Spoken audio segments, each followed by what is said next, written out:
Well, before we start, sir, I'd like to say, doing the research for this, you, sir, are a workhorse. It's true. But I like what I do, so it's all good.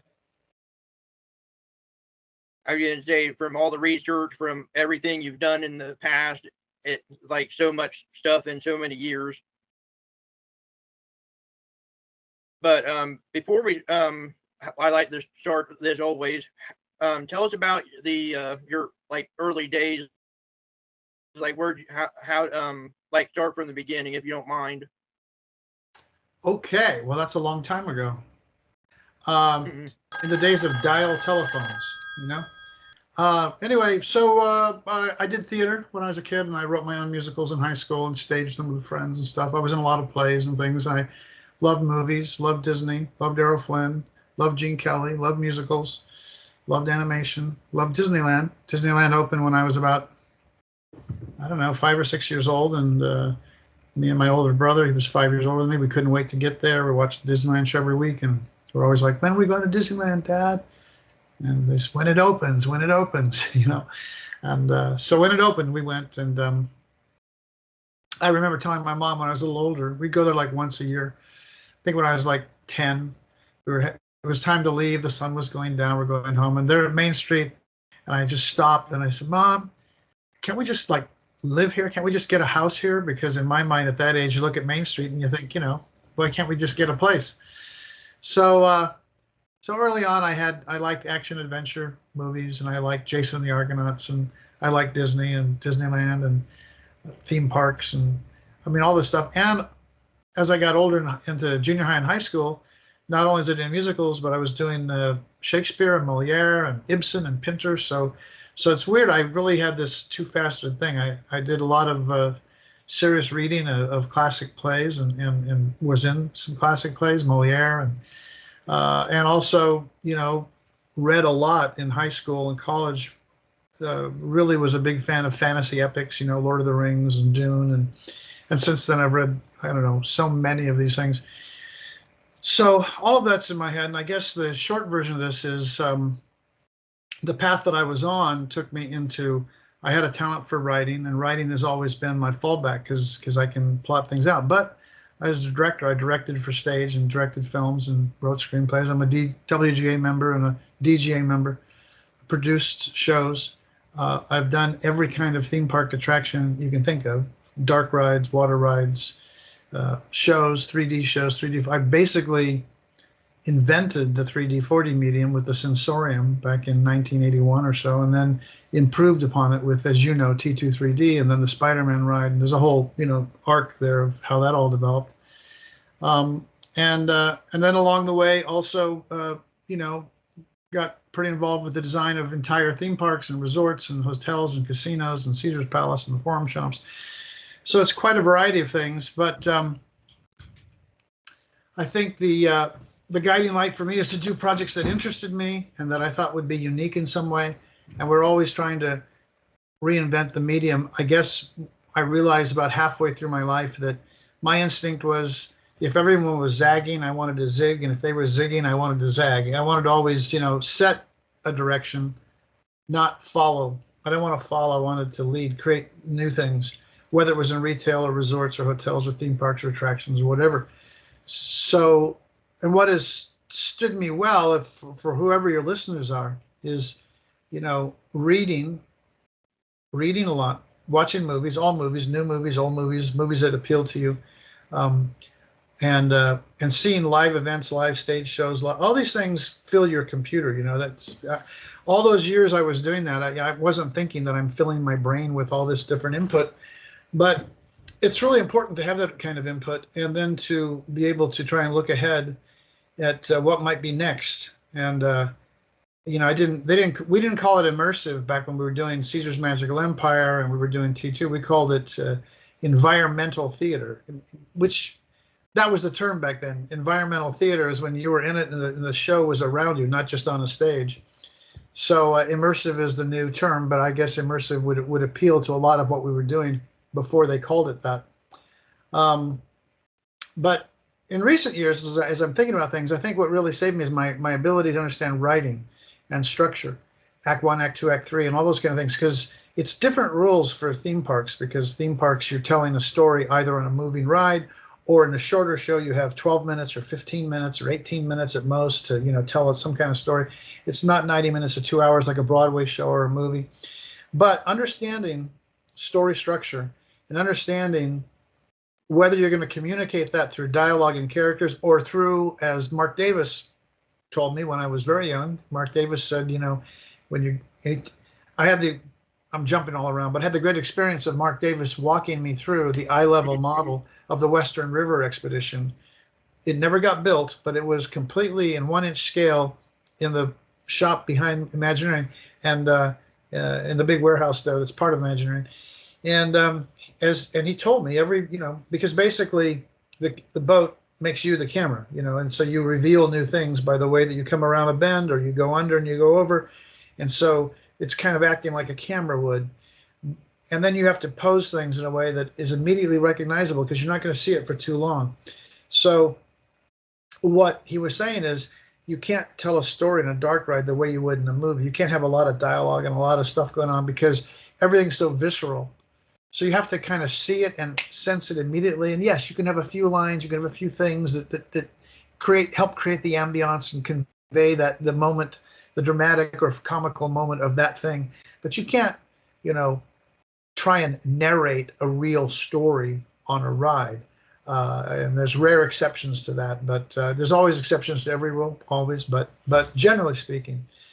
So anyway, that's a long way of saying I think I've been blessed in the sense that because I was writing musicals in high school and writing songs and writing shows and being an actor and being a director and producing these little things. And then when I got to CalArts, I was doing a lot of the same thing. And then I was interested in all these different things. And my writing came to a forefront almost just because I could. And it was a way in the door to get to other things.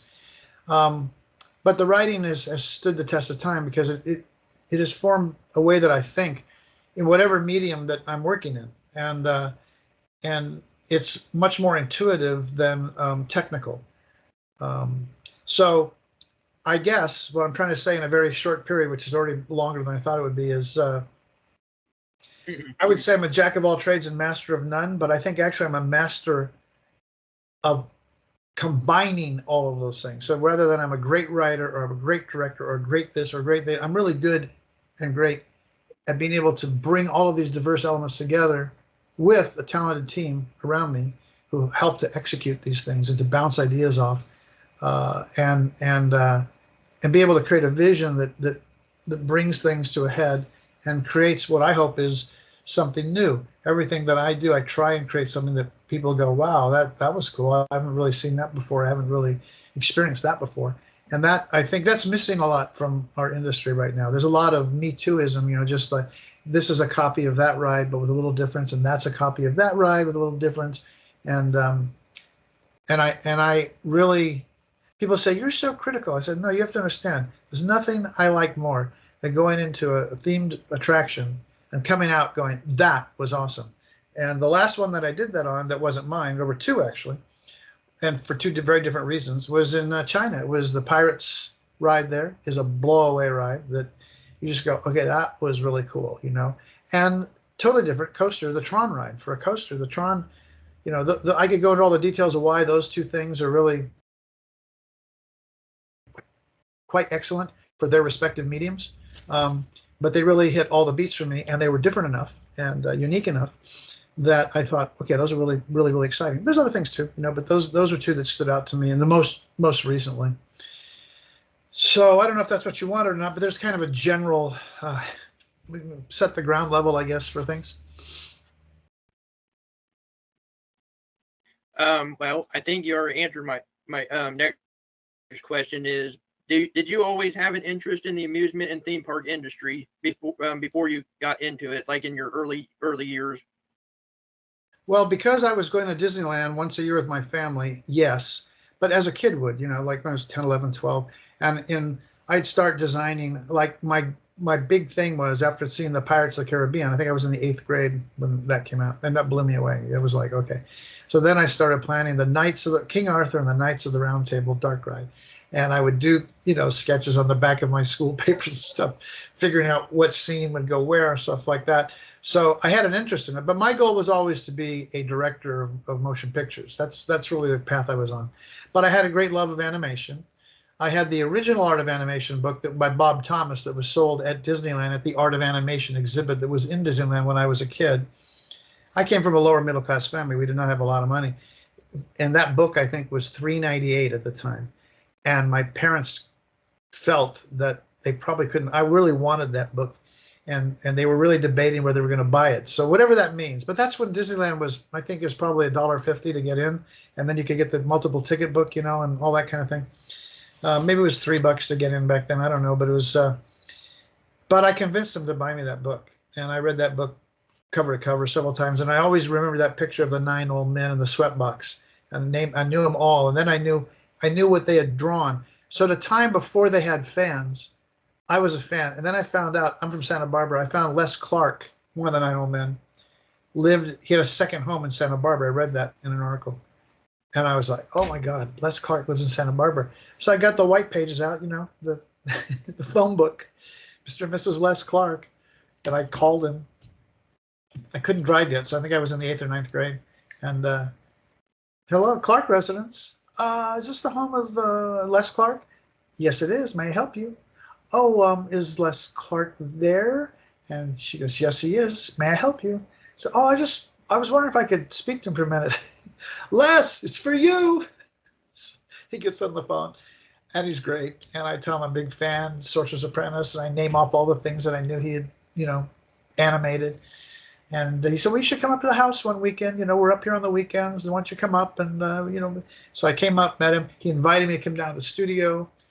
My mom would not drive on freeways in those days, but my high school drama teacher said he would take me down to the studio. That was my first time in. And I have such a collection of these now.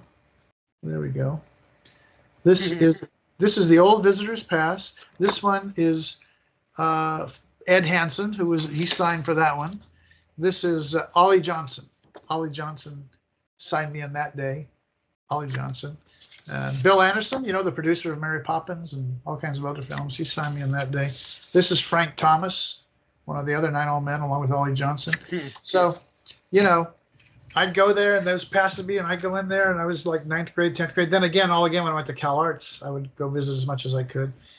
And they liked me because I was a fan of theirs before they had fans. They really didn't have fans. No one really knew who those guys were, but I did because of that book that I'd read. Books are the key. So anyway, I think that understanding animation and storytelling from that point is as important as live action. And there's a few different things in these different mediums, just like there is in theme park rides and attractions. But again, understanding storytelling and understanding that storytelling is different in the way you tell stories for each medium is important. And finding the right hook in each of these things is important also. How in the movies, I call it, it's the moment, the suspension of belief, basically, suspension, so that you go with what's going. Very important in theme park attractions, because you don't have as much time to do that. You have to get them into your world in a way that feels consistent with the rules of that world. And then the other complication is that when you do these things based on IPs, you have to do what Terminator is. They won't know what Jurassic Park is because they've never seen the movie. And then you have to also assume there'll be the people who are real fans. You have to find that middle line where someone can come into it in a way that the fans won't feel that you're talking down to them like they're stupid or something, because they already know all that stuff. So you have to find a balance of being able to bring something into something that they may not know the history of it, and also put in enough Easter eggs and enough intelligent things in there for the fans to know that you yourself as a designer, you're a fan also. You're a fan of that material, and you want it to read in both levels simultaneously. So it's just a lot of little things like that that impact the creative process when you're doing these things. Fast forward a couple years later, you actually went to CalArts. Was it tell us more about your time at CalArts. Well, I was at CalArts in the first 4 years of CalArts. It was very radical and very experimental then. It was the opposite of what you'd think a Disney-funded campus would be. But on the other hand, I guess it did what it was supposed to. It expanded my thinking, and certainly a lot of, I remember I came straight out of high school. Some of the other older ones were already art students and music students. They were, and remember, this was coming out of the 60s, so it was very hippie and, you know, I mean, that was the beginning of free love and gay lib and women's lib and this lib and that lib and, you know, black rights. And I mean, and so you get there, a kid coming right out of high school, it's kind of a little bit of culture shock at first. And because I was more traditional, I wanted to do, you know, real filmmaking, like movies, you know, like William Wyler and all those guys. And it was a little crazy, but looking back on after I'd been there the first year or two, I realized I was being exposed to a lot of art that stretched the boundaries of what art means. And even though it's not my medium to do that, it does open your mind up a lot more, and you grow from those things. You grow from being in the midst of things that you normally probably would not go to, whether it's music or, you know, music school, doing some weird concerts along with the regular concerts, or Rabbi Shankar doing a thing in the middle of the afternoon. You know, he was there as a campus, as one of the music school guys. And, you know, Rabbi Shankar was playing with George Harrison, the Beatles, man. This guy was doing a noon concerts in the quad, you know, for free. It's just, you just go out there and hang out. So I think all those influences were good in the long run. It, you know, expands your consciousness and your mind about, you know, what is art and what art can be and what the role of art is. And I think all that stuff works itself into your creative thinking, even if you're more commercially oriented like I am ultimately. I think that was good. The other good thing was Alexander McKendrick was the dean of the film school, and I had to sneak into classes the first year. I was in the theater and dance school. I wanted to get into the film school, and I snuck into a few classes, and I ultimately got into the film school the second year. Alexander McKendrick had directed High Wind in Jamaica, The Sweet Smell of Success. He was part of the original in England, the comedies of the Ealing Studios, and was a good friend of actually Ann Coates, who was my editor on Masters of the Universe. She was a young woman editor at the Ealing Studios and knew Alexander McKendrick from then.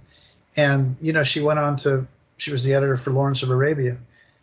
So, you know, Lawrence of Arabia to Masters of the Universe, you know, it's a natural progression. But McKendrick was a really great teacher because, you know, he was the real deal. He was a real film director and television director, and he took a very commercial, or let's say practical approach to what's required to be a director and stuff. And so I think the short answer, sorry, a long answer, but the short answer is CalArts was not at all what I expected it to be when I went there. And at first I resisted it. I thought, I'm in here with a bunch of crazy, crazy people, you know. But in the end, I looked back a long time ago in my 30s and said, okay, that was good. Exposed me to whole aspects of art and music and filmmaking, different kind of filmmaking, all stuff that I would not normally have gravitated to. So I think in the end it was really good, actually. Straight out of CalArts, you went, you started at WED Enterprises, which is now Walt Disney Imagineering. Yeah, well, I was hired right out of college to go to Walt Disney World in Florida, and to assistant direct, and I wound up co-directing with Larry Billman, the writer-creator of a dinner show there called Hoop-Dee-Doo, the Wild West Dinner Revue. It was in Fort Wilderness. It was only supposed to run 3 months. It was a college workshop production, and these college kids were all auditioned from around the state with videotapes, and they were brought down there, and then they had to go back to their colleges at the end of the summer. So I was to assistant direct Larry, but Larry had some other obligations always there, so he would, once he had confidence in me, he would say, well, why don't you just stage the whole finale, just do the whole Davy Crockett thing, and I've got to go do this other stuff, and I'll see it tomorrow or whenever you're ready. And so I staged a few numbers and did all kind of stuff and worked with him on, we restructured a few elements of the show. And then after the show opened, within a week and a half, he had to go back to California because his main office was in Disneyland. So I stayed on to kind of stage manage and keep the show going and to kind of supervise the college kids that were there. Although I was just out of college myself. So at the end of the summer, the show had proved very successful, and it was a money-making operation because it was a dinner show, so it was a ticketed thing. You had to, pay for the dinner and the show. And the operations division and food divisions wanted to keep it going. So I got called into the head of the entertainment office, and they said, good news, operations and food, they want to keep the show going, so we want you to offer all the cast contracts and, get them to stay on. And I'm the young guy in the room. I'm 22, I think, and this is the head of the entertainment division, gray-haired, white-haired guy, and the senior vice president, and Dick Orr and Dick Ross. And I said, they said, why don't you get these contracts? I said, I don't think you can do that. And he was like, what do you mean we can't do that? And then I said, oh, well, yeah, you can do it. But, I mean, you understand these are all college kids who came here for the summer, and their families in the colleges. If I go in there with contracts and ask them to sign them, they'll all sign them and all stay. But all those colleges and all those parents are going to go to the press, and they're going to say that, Disney enticed them to not go back to school and not finish their education. And then the head of the division looks at me and goes, oh, you're right. And he goes, well, what do we do? I said, well, we could hold auditions here and cast a professional cast here in Orlando, and we could put them in the show, and maybe we could do that. And he goes, can you do that? I said, yeah, I can do that because I already done it, grew up doing the shows. And so that's what happened. We wound up casting a professional, actually 2.5 casts, because actually 3 casts, I guess, because they also decided it'd be 2 shows a night, 7 days a week.